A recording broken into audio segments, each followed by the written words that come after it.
Hey guys, so we have one of my close friends with me today. She has also just launched her incredible clothing brand. She also used to work with me and she's just such a great person to kind of bounce ideas off of, kind of go into wellness discussions, but also business discussions. And I just am so incredibly inspired and proud of her, not in a patronizing way, but what she's achieved in such a short period of time is incredible. So welcome, Dilly. What an introduction. I know. Thank you. Just rolls off the tongue. It's easy to give you that intro. And Dilly is the founder of clothing brand Groes, which I'm actually wearing the trousers of today.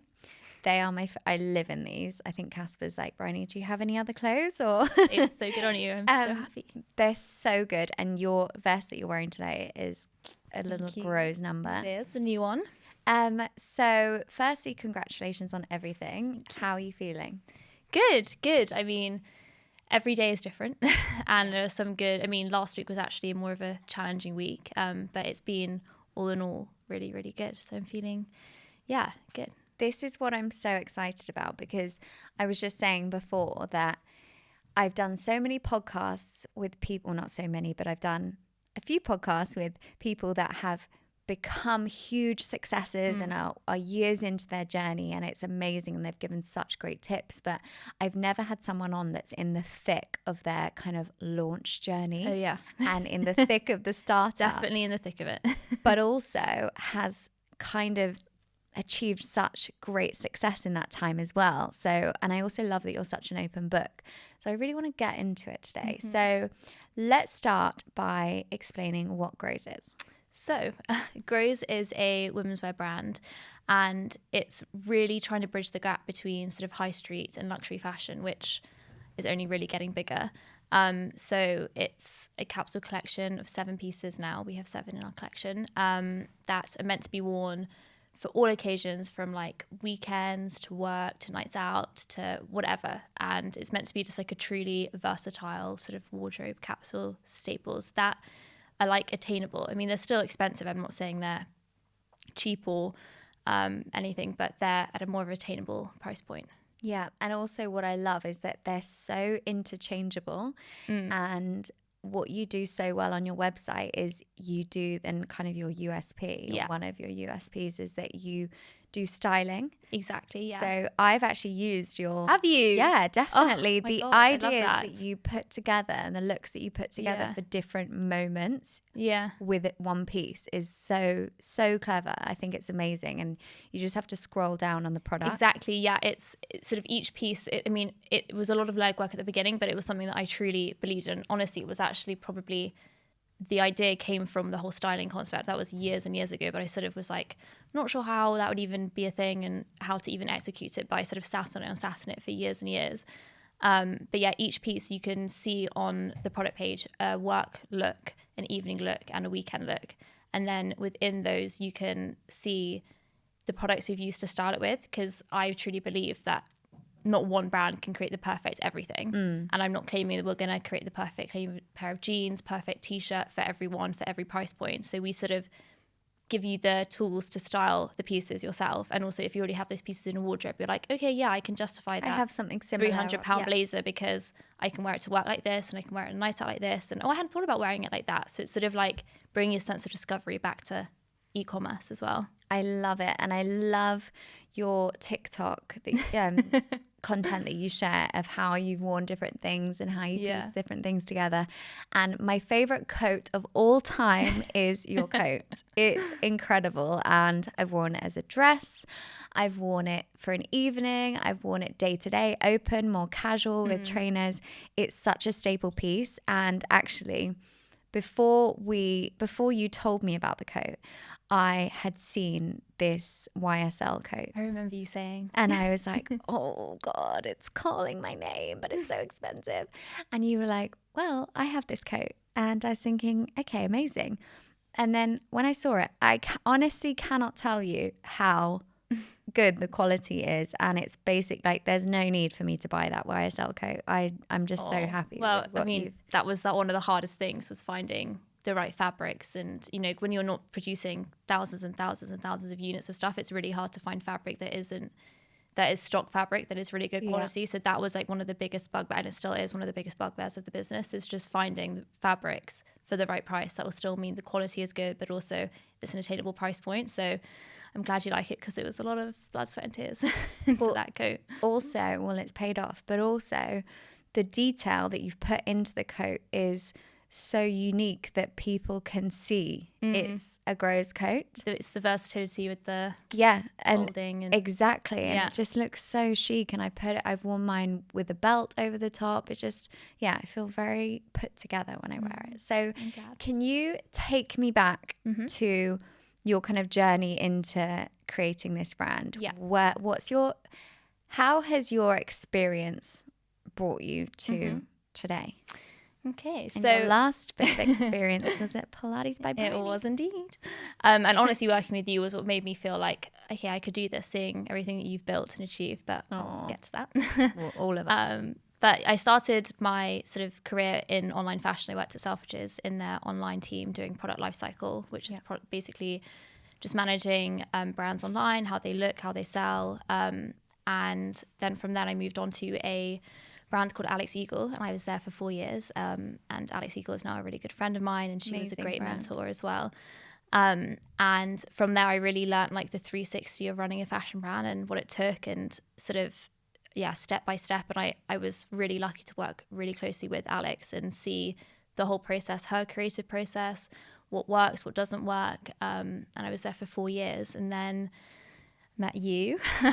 And we met at an event. Yeah, we met with Alex Eagle. Yeah. Such a small world. And speaking to you, it sort of gave me an opportunity to work with you a few days a week. And then the other days I started working on a business plan and sort of thinking, okay, I have this time and mental capacity to actually start. Because when you're full-time working somewhere, it's really hard to to take a step back. Yeah. And I'm someone that once you're in, it's really hard for me to be like, I felt like I was like having an affair, like in the evenings working on a fashion brand while working somewhere else. So it gave me the space a few days a week to start working on it. And the first thing I did was I found an online business plan, and I downloaded it, and I started just filling it all out, thinking, okay, is this something that's interesting. Work? Yeah, it was sort of like, where was that? Where did you find that? Tell us. I can't actually remember. I literally just Google online business plan. Not great tips, sorry. I love that.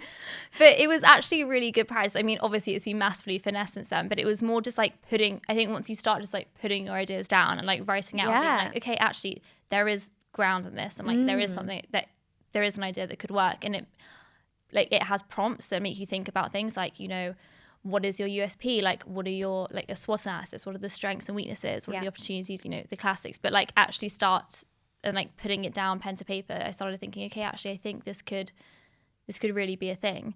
I love how honest you are. Yeah. We need to find the link, and we'll put that in the newsletter. I will. Because that's such I don't know if it's the best one. It's definitely been changed since then, but it was the first, when starting point. Yeah. And like, I talked about it so much with friends, and, it's so easy to say, oh, I have this great idea, but then not actually do anything about it. So it was sort of like something I could do on my own. I didn't have to tell anyone. I was like, I'm just going to map this out and crack on. And then it ended up, all coming together really, really easily. And I think that for me was the sign, like, okay, there is something here. And I truly believe in it. I'd had the idea years ago, but never really known when to start. And I was like, this idea still stands after years of thinking about it. Yeah. So I'm going to go for it. Yeah. And also what you have is a really strong work ethic and a very strong creative. You've kind of got the mixture of very good work ethic, but also a very good eye for detail and aesthetics and everything. So it kind of came together. And I always knew when I hired you that you wanted to do this. You told me, and I was like, yeah, but you could still join us and do this on the side. I could do everything I would. Yeah, exactly. That would be great. But okay, so tell me what went next. You did your online business plan. Yeah. And then what? And then, the biggest thing with fashion is production. And it's something I knew is, obviously identifying what my weaknesses were. And that was definitely like the more technical side of production. I had the ideas and, but I didn't study design, but I had a really strong, like, idea of what I wanted it to look like and be. So I started really working on like mood boards and inspiration and like building out this like dream sort of collection using a lot of like reference pictures. You know, Pinterest was my best friend. Yes, Pinterest the most. And sort of built out this sort of huge PowerPoint that had each product, and I sort of had like written down every single detail I could imagine it having. But obviously I'm not an artist or a designer, so I was put in touch with an old colleague from Alex Eagle who put me in touch with someone else who has now ended up being part of the team, and she is amazing. She's called Sue, and she has helped with the like sort of technical side of it. So together we sort of built this collection plan, started ordering samples, which anyone can do online from these amazing fabric places, got them all delivered, and sort of sketched out the ideas and thought, okay, it's going to cost X amount to make the samples for this, and this is what it's going to cost to produce our first production line. I wanted to work with factories that could keep our production units quite low because I didn't want to take much risk, and I didn't want to also overproduce because I'm aware like fashion by the nature of the industry isn't a sustainable industry, but the thing I can do is produce consciously and not overproduce and then have to mark things down or give things away or put things into sale. So that was like a really important thing. So it took a lot of time to find the right factories and speak to people and start the process. But yeah, my first thing was working with Sue freelance and getting the samples made up. And then finding your dream fabrics and everything. Yeah, which is just like, as I said, one of the hardest things. But also what I loved that you constantly shared was your journey. So you on TikTok, especially, you were posting like behind the scenes at your factories and with your manufacturers and testing the products and the samples and the fabrics and everything. To get better though. It's hard to remember sometimes, isn't it? You're like, I'm going to do it today. I know. But actually when you do it, it's so nice for people to be able to consume that type of content because it's so valuable to people to see the journey because we only ever see the end result. It's even for me, so I look back on when I was doing that in the summer, it doesn't, obviously it's not that long ago, but for me to see like when I'm having a bad day, like, okay, look like how far I've come. Like you've launched and we've sold it out. Yeah. Like, that's crazy. That's and amazing. I had no idea if it was even going to sell at that point. And so it's like reminding myself like, you know, I have done well. You've done really well. And you raised investment. Yes, I did. Was that stressful? Yes, it was. I mean, I think I was just taking anyone's money. It was a very scary like idea for me, but I'm very lucky that I was able to do it through like angel investors and family and friends, and not get it too big. And I sort of just took what I needed, what I thought I needed for the launch, and it's ended up being, because the sales have done better than we expected, which is really great. It's ended up being all we've needed for now, which is really great. So we've managed to keep quite lean in terms of investment. I mean, what you've done has been so incredible. I mean, I tried to invest, but the round had closed by the time I got there. I was so upset. But next round I'll be in there first. But okay, so now you have. So how long have you been launched online? So we launched November 7th. So 3 months. 3 months, and you've sold out of how many items? Well, we've sold out of 4 of the 7. We've done some restocks, but it's the blazer and the coat that just we can't keep in stock, annoyingly. That's amazing. But yeah, we've got about to do our 3rd restock of the blazer, which is exciting. When you look back, what have been your kind of key things that you've done that you think have made you sell out? Well, and you're very resourceful, so get into the nitty gritty. Yeah. I mean, I think I remember speaking to you about this at the time. The thing I was probably most nervous about was I'm not an influencer and I don't have a huge following. And I think, you know, knowing you've got a following behind you when you're launching something, it makes everything a little bit less scary because you can sort of put things out. You can, as I said, test things, like, get real-time feedback from your ideal target customers.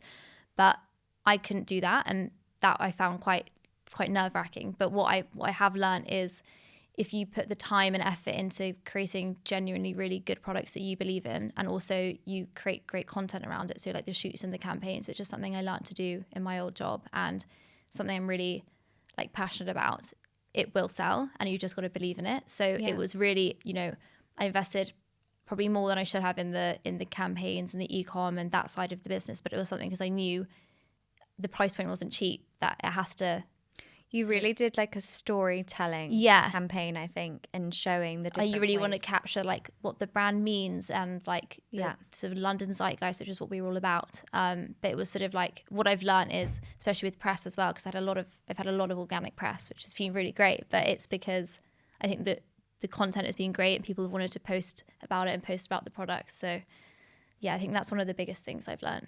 It has a very strong brand identity as well. And I think the campaign, the fact that you've invested the money in the campaigns, I think that really pays off. Or having that strong identity in your campaigns. And it doesn't actually always have to cost a lot of money. And I think actually, as long as you have that strong brand identity and vision, you could literally take your own camera and do it yourself. Or, do it on film. Or exactly. You can be so creative. I mean, with our challenges, you've seen the behind the scenes. It's definitely not professional all the time, but so tell me, what were the things that you did? Did you reach out to people? Did you gift? How did it work? I mean, I'm lucky that I have a few friends like yourself who were such amazing supporters of the brand early on, and like I think as soon as some people who also have genuine followers that believe in your product, post about it and believe in it, it naturally happens. So I actually didn't do any like sort of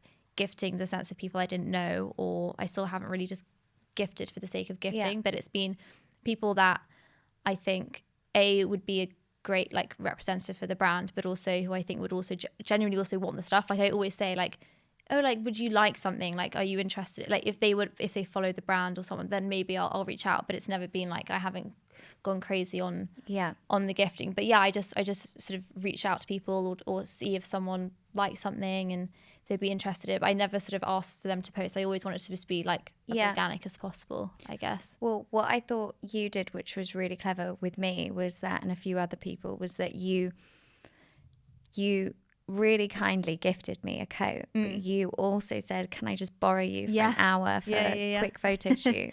Yes. And I think, God, I'm forgetting all these things I actually did. I think that was so smart, because it firstly, the photographer that you used and the stylist and your vision and everything just created such a cool photo shoot that then of course I would have posted regardless, but I really loved how the content.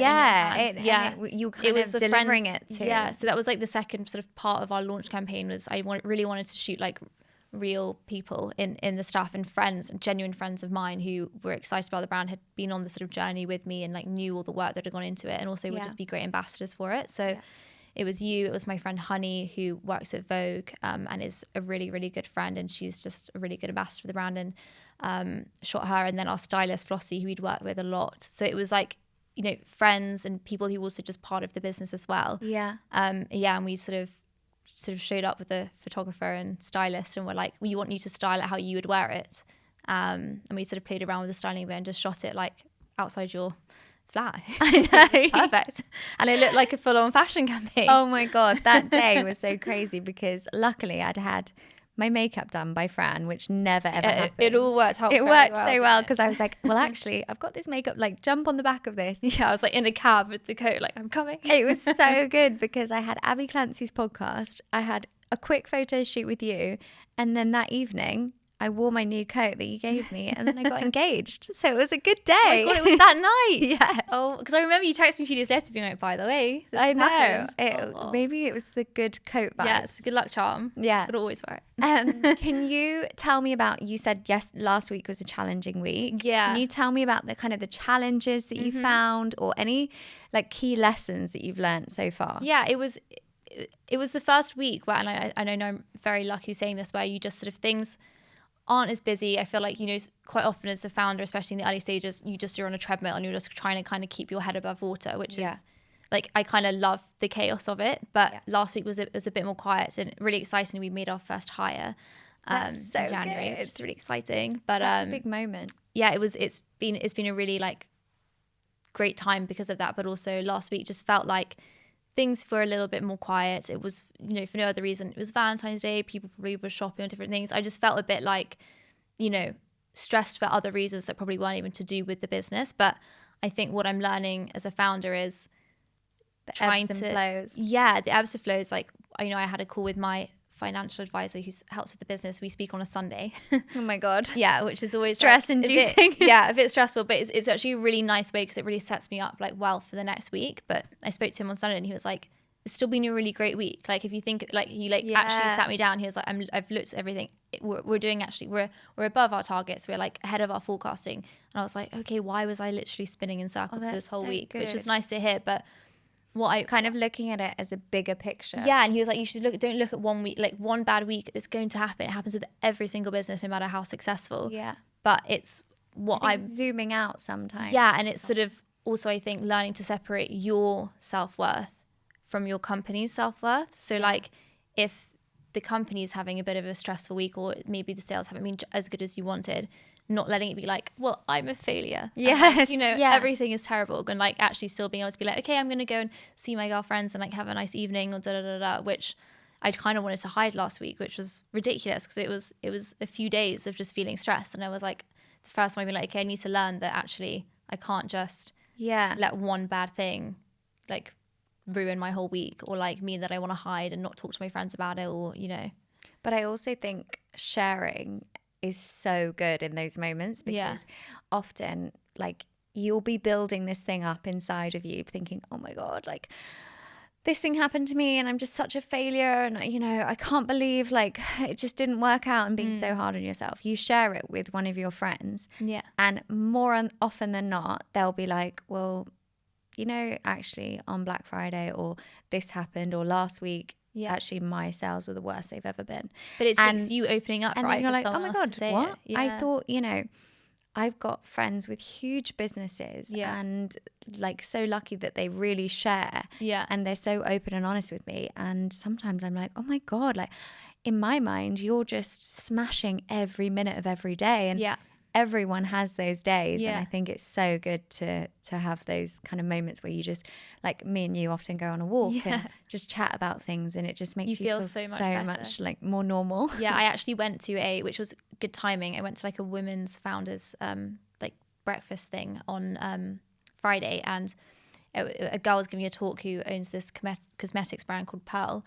And she was saying that she's having to change her name after 4 years. Like she's built this wildly successful business because she's being sued by there's a trademark issue with an Italian company that's called Perla and she had like no idea and she's having to like rebrand everything and and I was like, okay, like my week's not that bad. And she was still like so positive and like had such a good outlook and was still like a very happy like, you know what I mean? Made me think, okay, like they're gonna be harder times than this, so I've got to get used to it as well. Yeah, no, definitely. Yeah. And what are you working on right now? What's coming up? Our summer collection. It's our sort of summer core collection, so like core version 2. And we're in our sampling phase, which is really exciting. So we just had our first samples. We've got a trench coming, Bryony. You'll be happy to hear. So Dilly, when Dilly was working with us, she walked in with the perfect trench coat. And I was like, Dilly, please, can I try that on? Where is it from? I think you've said it like 4 times since I've seen you. You're like, where's the trench? I know. I need it. And I cannot find it. And it's sold out and it's not coming back, guys. But it's a perfect trench. And then you showed me what you're creating with Groes. And I'm so excited because I feel like I'm going to be your first customer. It's exciting, but it's a nerve-wracking time because the first collection sold so well. There's almost like double pressure now. So it's sort of like you kind of second guess yourself a little bit more because I'm like, okay, well, that's already well. Like, do we want to just do the same or do we want to like, find new products or do we want to like, you know what I mean? It's sort of, you can really start to spiral, but what? The products are so strong, the quality is so strong and the design is so great that they will just do really well. And if the first one's done well, the second one, you've only kind of taken the lessons from the last collection to apply to this and you'll do even better. So I hope. We've just had our first sample fitting in London and then we're going to our factory which is in Istanbul. Amazing. In a few weeks, which will be for second samples and to do a second round of fittings and see it all, and then it'll be a bit of wear testing for a bit and then going into production, hopefully launching in May. That's so good. If everything is okay. And what has been your biggest kind of challenge in all of this? In the sense of like, have you had to overcome something personally that, like for me, I was so scared of public speaking, and Yeah. I really feel I've overcome that now, thank God. But that wouldn't be very good. Yeah. But is there anything that you feel you've had to kind of really work on to help you in this entrepreneurial Yeah, journey? I mean, probably just on a personal level, I am the most indecisive person ever. Or not indecisive, that's the wrong word. I overthink a lot. I am a chronic overthinker. Personal life, work life, everything. And you can't really do that when you have your own business, especially when you're making decisions of, signing off £10,000 orders on things. You can't be like, you can't second guess it. You have to really like fully Commit. just jump, and commit. Yeah. And that's something I struggled with a lot at the beginning. I was really going back and forth for the first collection. I was like, I just don't know. And then now it's launched and it's sold out. And I'm like, oh, what was I even I should have ordered twice as many units. But it's having that, like, I guess, self-belief and like confidence in yourself. But every time you set yourself a challenge, or like, for example, I remember when you told me your stock amounts, and I was like, Dilly, you're going to need to buy a lot more than that. You're going to sell out very quickly. And you didn't believe me. You had the belief, I didn't. I knew. And then now you've kind of faced that challenge, and then that really breeds confidence, doesn't it? And it really builds. So then for the next time, you're like, no, I can do this. Yeah. So exactly. it's that kind of knock-on effect it has for the next one and the next one, and you keep having to push yourself out of your comfort zone. And I think it's also been like working on your own. I mean, I'm lucky that I've literally just hired someone, but for everything, I did it all on my own, which is a great thing. And I remember you actually saying to me once that it's one of the, I always remember this advice, is to do everything yourself at the beginning, because then when you do hire someone, you know the work it takes, you know how long it's supposed to take, and you know if someone's putting in the work or they aren't. And that was like definitely the right decision, to just do everything myself. But it was lonely, and like, when there were days where it was really stressful and I would just be on my own, it would be really hard to take yourself out of it and be like, I need to go for, you know what I mean? Usually when I was used to working in teams, when I could just talk to someone else and someone will sort pick it out you up. with, exactly. Learning to pick yourself up, I guess. And on the subject of kind of loneliness and stuff, you've actually now found an office, which you told me the other day that you feel like when you were working from home in the beginning, you found it a bit like, you needed to get out. So how is that? You're doing a kind of co-working. Exactly. Yeah. And it's just, we've got, we go to the WeWork in Victoria, and it's just so nice to like have somewhere to have that separation. And I love a routine. I'm such a routine girl. So being able to get up and like go to the office and know, okay, when we're here, like crack on with work, head down, and you just, as soon as you get in there, you're like, you work switch mode. And then really, also really what's great is, what I found helpful is then when you leave, you enjoy your evenings So more, true. and you feel you've been so productive during the day, so you're like, no, I've deserved this evening to just separate and switch off. It definitely makes it easier to separate it all. And can you tell me how you keep on top of your mental health and well-being in all of this? Because I've been there, and I'm still there very much, and it's a lot sometimes. It's a lot. So what are the things that you do that make you feel good every day? Well, as I said, I'm very much a routine person, so that has been something I've massively lent on, is creating my own routine. When you don't have one. And I know I'm most productive in my morning, so I always wake up as early as I can and like set myself up for that, because I know by like 5 I'm going to be mentally checked out. So I wake up as early as I can. I always try and get some movement or workout in, especially because it's cold. It's very easy to do my Pilates for Bryony, because I roll out of bed and get out of the way. And then I always try and get some fresh air, walk, and then I'm usually working by like 8:30, but it just setting, there's like little things, and it's really not even like that much, but just like having a routine and knowing each day, tomorrow morning I'm doing this, and then you've achieved that. By the time you sit down, you already feel like you've done achieved what you wanted to, and it kind of sets you up to be productive for the rest of the day. You're very good at getting up and getting out, aren't you? What time do you wake up? Between 5:45, but that is only if I'm doing like a 6 a.m. workout or 6:30 workout, and 6:30. Depending. I've also got a dog, which helps, which wakes you up. Well, no, I have the laziest dog in the morning. Really? Oh, God, Pizza would genuinely stay in bed until like 9:30. Really? Yeah. The Bessie will like come We up have to and she wake just him like up. stands on me. She like will just like stand over me and be like, like, it's "Come time. Oh, that helps. Yeah. And do you take any supplements or anything like that too? I do. I've actually I'm on my 3rd month of taking, do you know Wellbell? Yes. I have loved it. Yeah, it's really good. Have you Really, noticed really an good. effect? Yeah. I mean, it's hard to tell, but I'm pretty sure like my hair feels definitely a lot stronger in my skin.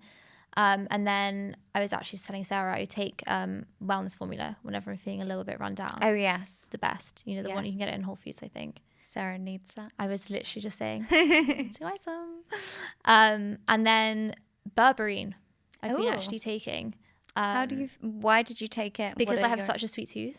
And has it helped? Really helps. And I think it also, if you know you're going to like go out for dinner and you have a big meal, or like I think it really helps. Like I always find like I'm less bloated the next day. It helps with That's digestion, interesting. blood sugar balancing. So if I know I'm going to go out and I know I'm going to have dessert, I'll just like preempt it with that. And maybe it's more in my head, but I definitely see a difference. That's great. Yeah. What's your biggest time management tip?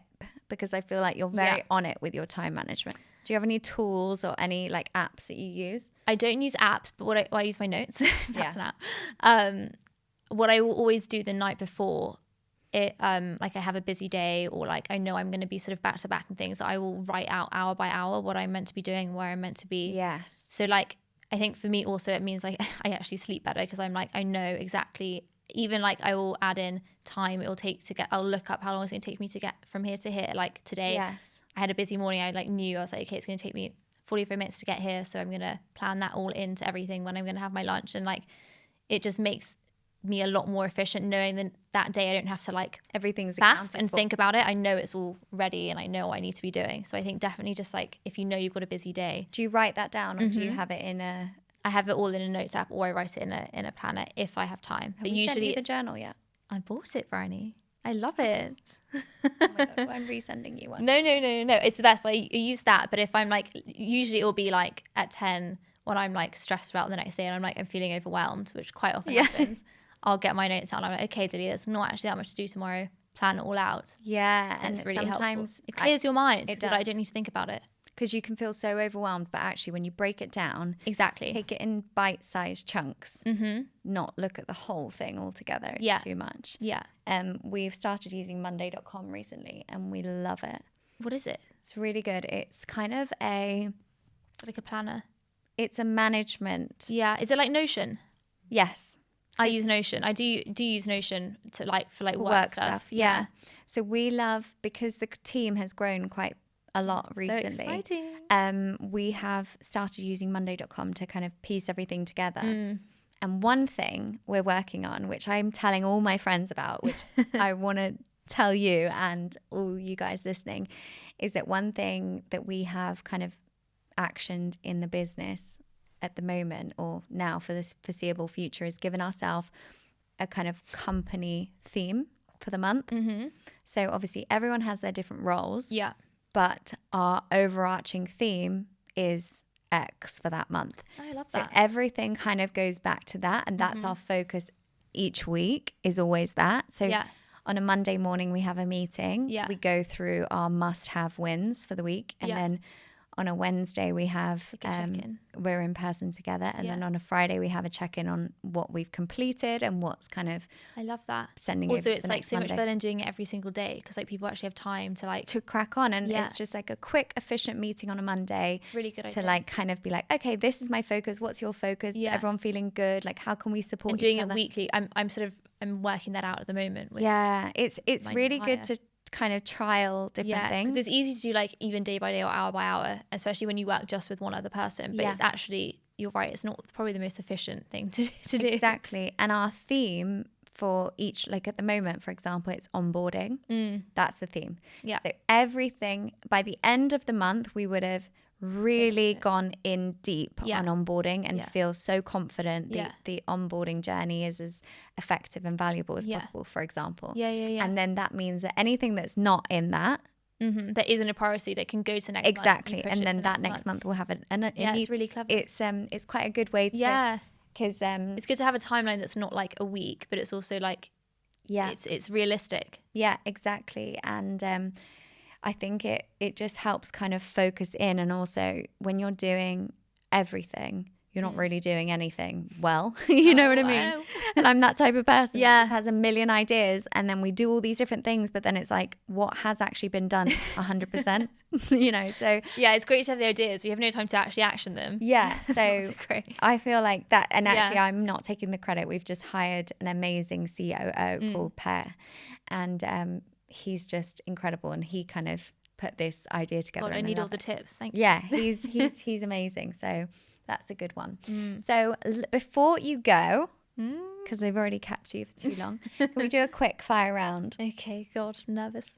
What's your go-to outfit to feel your most confident self? Okay, that's an easy one, I think. Jeans or a pair of trousers and a shirt tucked in, like a really good fitting pair of jeans and like a boots with a little heel. I feel like that will take you from work to a night out. You can have a little bit undone, a little bit sexy if you want. Yeah. Sort and of good like earrings. You always get good good statement earrings. earrings. Yeah, I love a good pair of earrings. And disclaimer, some of Dilly's earrings are from Amazon. Bryony. Best tip ever. I have definitely ordered all of your earrings. No, they are, guys, the Bottega dupes. Yeah, the Bottega dupes are incredible. Yeah, they are. I get so many compliments on them. They're amazing. And I'm like, they're Yeah, Amazon. I know, but I love the high low of the whole you thing. you honestly don't. You can wear them like to the gym and you don't feel bad about it. I know, and also earrings. And they're light. Yeah, they're really light, which is good. They're lighter. Yeah. Okay, that was a good one. And what's the book that's changed your life?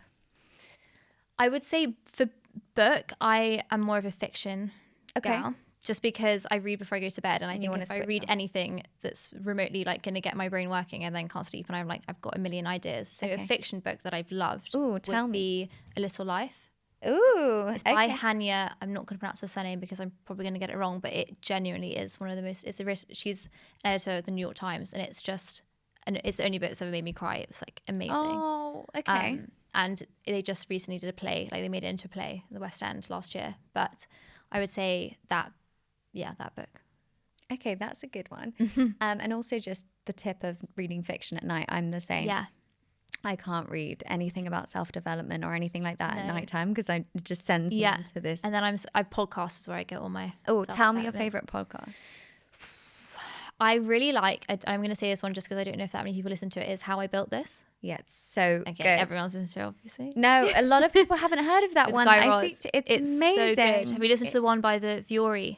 No. Oh my God, you need to listen to it. I'm going to listen to that today. Really, really good. That's a good one. The Airbnb one I thought was really good. And Starbucks, I think. I've just started listening actually to the audiobook of Obsessed, How to Build a Brand. Yes, I'm reading that.